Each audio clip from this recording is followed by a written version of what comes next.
নমস্কার বন্ধুরা, আজ দুপুরে রান্না করব শিং মাছ। তাই ভাবলাম একটু অন্যভাবে রান্না করা যাক।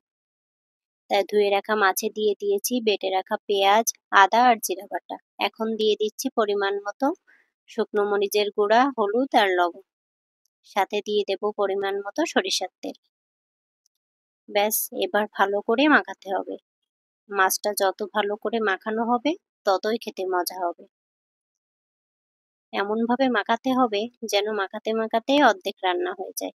আমার মাখানো হয়ে গেছে, এবার ঢেকে 10 মিনিট অপেক্ষা করব, তারপরে রান্না করব। 10 মিনিট হয়ে গেছে, এখন কড়াইয়ে তেল গরম করে নিচ্ছি। আগে যেহেতু তেল দেওয়াই আছে, তাই এখন একটু তেলটা কমই দিয়েছি। এবার পেঁয়াজগুলো একটু লাল করে ভেজে নেব। পেঁয়াজ ভাজা হয়ে গেছে, এবার মাছগুলো দিয়ে দেব। দিয়ে সামান্য একটু নেড়ে মশলার যে জলটা ছিল সেটাই দিয়ে ঢেকে ভাপে রান্না করব। এভাবে রান্না করলে আমি আগে শুনেছি যে অনেক নাকি মজা হয়, কিন্তু কখনো রান্না করা হয়নি। তাই ভাবলাম আজ একটু রান্না করি। আর আমি কিন্তু একা রান্না করছি না, সাথে আমার ছোট কন্যাও আছে। ওই যে সে এসেই এখানে পণ্ডিতি শুরু করে দিয়েছে। আমার রান্নাটা হতে থাক, ততক্ষণে আমি বাসনগুলো একটু ধুয়ে নিই। থালা বাসনগুলো ধুয়ে বাইরে গিয়ে তাকে আর খুঁজে পাচ্ছি না, সে কোথায় গেল। এই যে টেবিলের পাশে চেয়ার ধরে দাঁড়িয়ে আছে।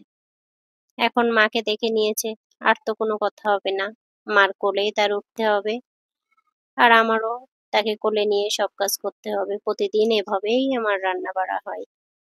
কি আর করি বলুন তো, কষ্ট তো একটু করতেই হবে। এই যে এদিকে আমার রান্না কিন্তু শেষ। এখন একটু গরম মশলা দিয়ে নামিয়ে নেব। দেখতে অনেক সুন্দর হয়েছে, তাই না? হ্যাঁ, খেতেও কিন্তু অনেক মজার হয়েছিল। আপনারা চাইলে একবার ট্রাই করে দেখতে পারেন, অনেক মজা হয়। এই যে আমার রান্না শেষ, সবাইকে খেতে দিয়ে দিয়েছি। সকলে ভালো থাকবেন, সাবধানে থাকবেন। আর সবাইকে অনেক অনেক ধন্যবাদ আমার এই ভিডিওটি দেখার জন্য।